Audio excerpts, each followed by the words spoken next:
Good morning, students. Welcome back to my YouTube channel, The Beauty of Physics.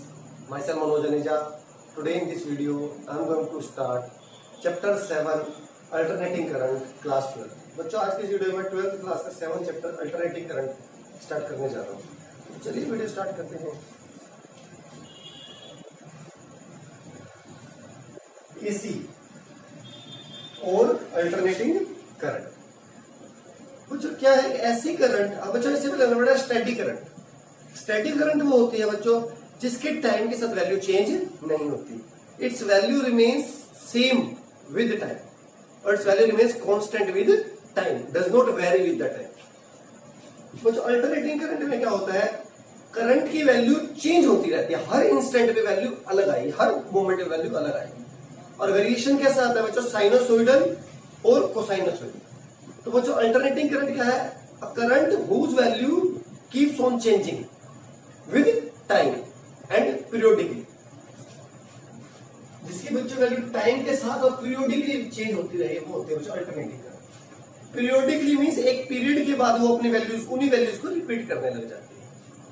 जैसे बच्चों ये है आपका I on Y axis and time on X axis. तो ये हमें बताया साइन फंक्शन का ग्राफ है, साइन फंक्शन। ये देखिए बच्चों आई की वैल्यू बढ़ रही है बढ़ रही है बढ़ रही है, यहाँ पर मैक्सिमम है, यहाँ पर उसके बाद घट रही है घट रही है घट रही है, यहाँ पर है जीरो, फिर बढ़ रही है बढ़ रही है बढ़ रही है, नेगेटिव में बढ़ रही है, अब यहाँ पर फिर मैक्सिमम है। जितनी बच्चों यहाँ पर वैल्यू होगी इसे डिनोट करते हैं आई नोट से। जैसे बच्चों हमने ऑसिलेशन वेव से पढ़ा था, maximum distance from origin is amplitude, ऐसे ही बच्चे इसे मैं कहूंगा करंट एम्पलीट्यूड।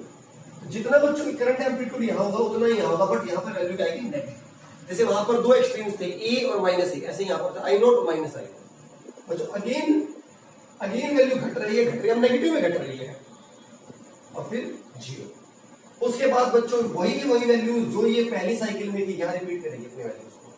तो बच्चों कितना टाइम लिया इस एक साइकिल को कंप्लीट करने में, इसे बोलते हैं टाइम पीरियड। क्या बोलते हैं, टाइम। और कितने साइकिल्स कंप्लीट हो रहे हैं एक सेकंड में, उसे आपको पता है क्या बोलते हैं, फ्रीक्वेंसी। क्या बोलते हैं, फ्रीक्वेंसी।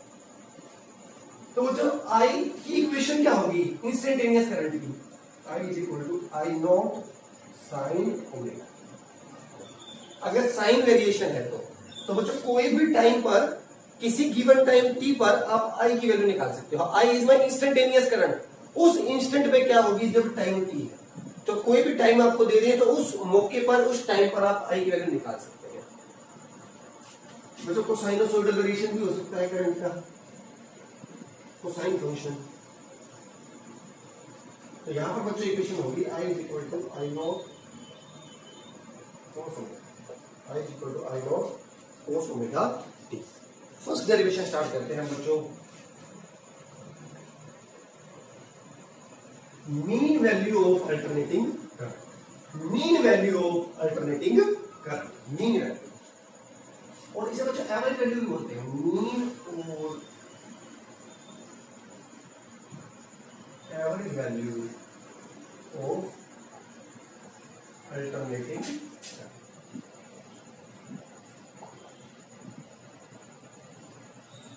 है क्या बच्चों, जब भी हम मीन वैल्यू डिफाइन करेंगे ना, हम हाफ साइकिल पे करते हैं। अभी बच्चों मैंने आपको बताया है करंट का वेरिएशन, साइनोसॉइडल वेरिएशन में लेता हूं तो बच्चों एक कंप्लीट साइकिल, यहां पर एक साइकिल कंप्लीट हो गई है बच्चों। अगर मैं इसकी एवरेज वैल्यू लो ना आई की over one complete cycle, that comes out to be zero, क्योंकि जितनी वैल्यूज पॉजिटिव में है, हर एक पॉजिटिव में जो वैल्यू है, कोई ये वैल्यू होगी कोई ये, उसके कोरस्पॉन्डिंग वैल्यूज नेगेटिव में भी है। एवरेज आपको पता है कैसे लेते हैं, सभी वैल्यूज को ऐड करके नंबर से डिवाइड करते हैं। अगर डिस्क्रीट का हो तो कंटिन्यूअस में कैसे लेते हैं बच्चों, इंटीग्रेशन होता है एडिशन की। पर बोलते जितना पॉजिटिव में है उतना ही नेगेटिव में है। इंटीग्रेशन का कॉन्सेप्ट पता है, एरिया अंडर द कर्व देता है। तो बच्चों क्या आ जाएगी एवरेज वैल्यू, जीरो। क्या जाएगी, जीरो। इसलिए एवरेज वैल्यू लेते हैं बच्चों हाफ साइकिल। क्या लेते हैं, हाफ साइकिल। अब है क्या, हमने कैसे डिफाइन करी है बच्चों, बस ये केवल एक कंपैरिजन के लिए एवरेज वैल्यू का एक स्टैंडर्ड रेफरेंस है। मीन और average value of AC alternating current, वो स्टेडी करंट है, वो डीसी करंट जो एक सर्किट में, एक गिवन सर्किट में हाफ टाइम में, हाफ टाइम मींस बच्चों टी बाई टू टाइम में T/2, this is T/2। Half time में उतना ही चार्ज भेजेगी जितना कि इस एसी ने भेजा उसी हाफ टाइम में उसी सर्किट में। तो क्या है बच्चों, अल्टरनेटिंग करंट की एवरेज वैल्यू क्या है, एक वो डीसी करंट। तो इसके लिए बच्चों एवरेज के लिए हम इसका कंपैरिजन करते हैं डीसी करंट से। तो mean value of alternating current is that steady और DC current which would send same amount of charge in a given circuit in T/2 time as is sent by the alternating current in half cycle in the same circuit। उसी circuit में बच्चों जितना charge AC भेजेगी half time में उतना ही वो current भेजेगी। तो वो करंट जो उतना ही चार्ज भेजेगी उसी सर्किट में इस टाइम में उसको बोलते हैं स्टेडी करंट, उसको बोलते हैं बच्चों average current of this alternating current. तो उस जो डीसी करंट को क्या कहूंगा बच्चों में, इस अल्टरनेटिंग करंट की एवरेज वैल्यू। तो बच्चों अप्रोच क्या रहेगी हमारे निकालने की, जैसे डेफिनेशन कही है वही अप्रोच रहेगी। मैं ये निकाल लूंगा अल्टरनेटिंग करंट ने एक गिवन सर्किट में हाफ टाइम में कितना चार्ज भेजा, मैं वो निकाल लूंगा। और डेफिनेशन क्या कहती है, वो डीसी करंट भी, वो डीसी मींस जो इसकी एवरेज वैल्यू है वो भी उतना ही चार्ज भेजी, उसके द्वारा चार्ज निकालूंगा और दोनों को इक्वेट करूंगा क्योंकि दोनों चार्ज क्या होंगे डेफिनेशन के अनुसार से। तो वहां से हमारा एवरेज वैल्यू का आ जाएगा एक्सप्रेशन। तो बच्चों पहले निकालते हैं एसी ने कितना चार्ज भेजा इन T/2। तो बच्चों आई का वेरिएशन ले लीजिए, आई का वेरिएशन बच्चों आई नोट साइन ओमेगा। आई को बच्चों हमें पता है ये बच्चों इंस्टेंटेनियस करंट है, टाइम वेरिंग करंट है, dq अपॉन dt। आई नोट साइन ओमेगा। हमें तो बच्चों चार्ज निकालना है dq, तो क्रॉस मल्टीप्लाई कर दो। I naught sine omega t total charge के बच्चों हमें पता है इंटीग्रेशन बिटवीन लिमिट्स 0 स्टार्टिंग बच्चों टाइम कितना था 0 से T/2 टाइम पीरियड का हाफ। आई नोट बच्चों बाहर निकाल दो 0 से T/2 sine omega t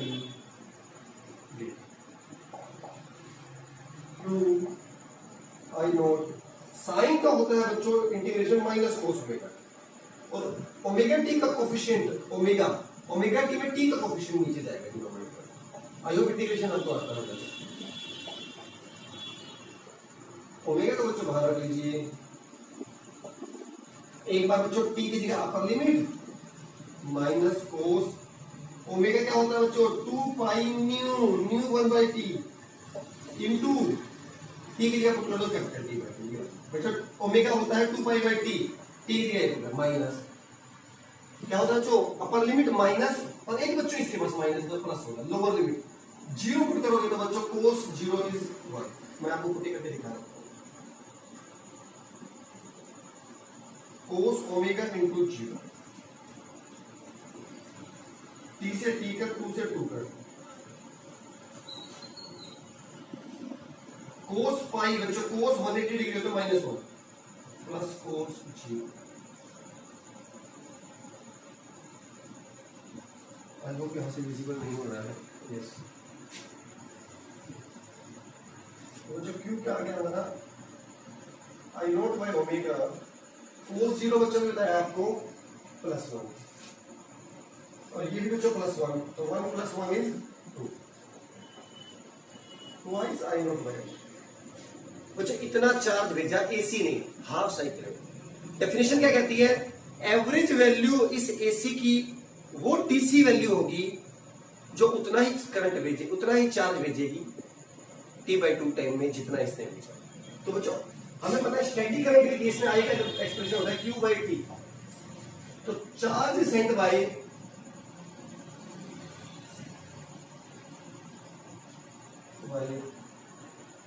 average current इन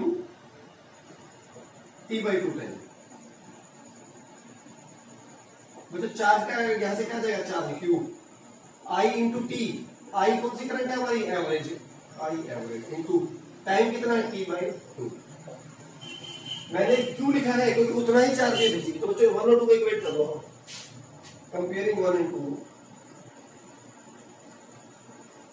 कंपेयरिंग कर लीजिए, लेफ्ट हैंड साइड सेम है तो राइट हैंड साइड क्या होनी चाहिए बच्चों, same. I average in T by two twice I naught by omega. मतलब 2 को क्या क्रॉस मल्टीप्लाई मार दो, I average is equal to 2 to the 4 I naught by T, यहाँ तो जो नीचे है ओमेगा क्या होता है, चलो बता 2 पाई बाई टी, टी से टी कट, 2 से 2 cut, 2 I naught by pi, twice I naught by pi. तो क्या आ गया बच्चों मेरा average current, twice I naught by pi. अब जब मैं पाई की वैल्यू पुट करूंगा तो 0.637 आई नोट, 0.637 आई नोट हो जाएगा। तो जो आई एवरेज और mean value is 0.637 times the maximum current. ठीक है बच्चों, इसके बाद करते हैं बच्चों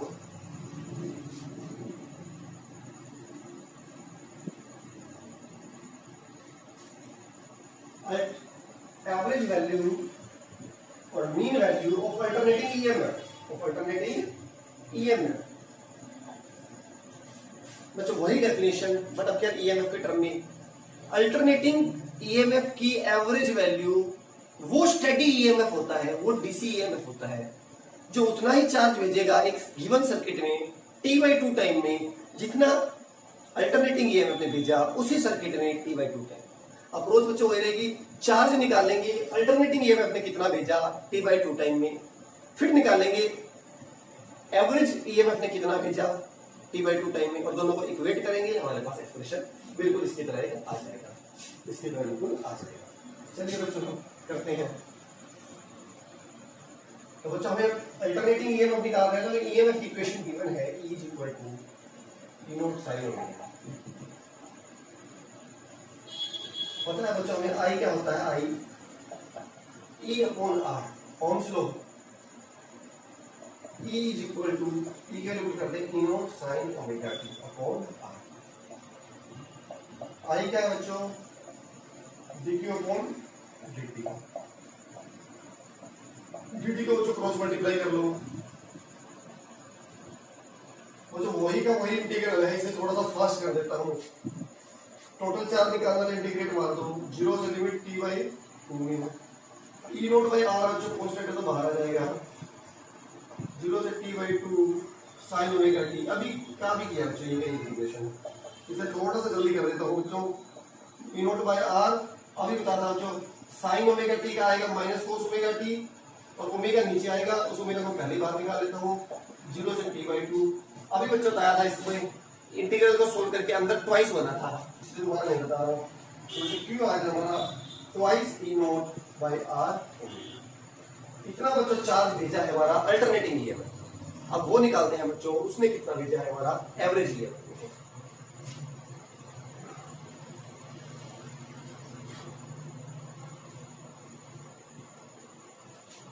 charge sent by average EMF. बच्चों यहां से देखो चार्ज, यहां से देखो आई होता है E/R, डीसी के लिए बच्चों आई होता है Q/T, तो T को क्रॉस करते हैं तो चार्ज क्या आ गया बच्चों, Q = E मेरा कौन सा है, एवरेज इंटू R, और कितने टाइम में निकाल रहा हूं, t/2 टाइम। फिर बच्चों 1 और 2 को इक्वेट, 1 और 2 को इक्वेट मार रहा हूं, तो 2 E naught upon omega R omega is equal to E average into R into T/2। तो R से R cut, again 2 E naught omega की जगह पुट कर दिया मैंने 2 पाई बाई t, और t भाग के गया ऊपर, E average into T/2। T से कटा T, 2 से कटा 2, ये 2 यहाँ ले आओ, E average is twice E note by I, और 0.637 वही आ गया ना बच्चों। तो अल्टरनेटिंग ईएमएफ की एवरेज वैल्यू क्या है बच्चों, 0.637 times the maximum value of alternating EMF. तो एवरेज वैल्यू क्या है, 0.637 times the maximum value E note, maximum value of the alternating EMF. आज की वीडियो में इतना ही। वीडियो अगर पसंद आया तो थोड़ा सा भी लाइक कर दें, चैनल फर्स्ट टाइम सब्सक्राइब कर दें। Thank you so much.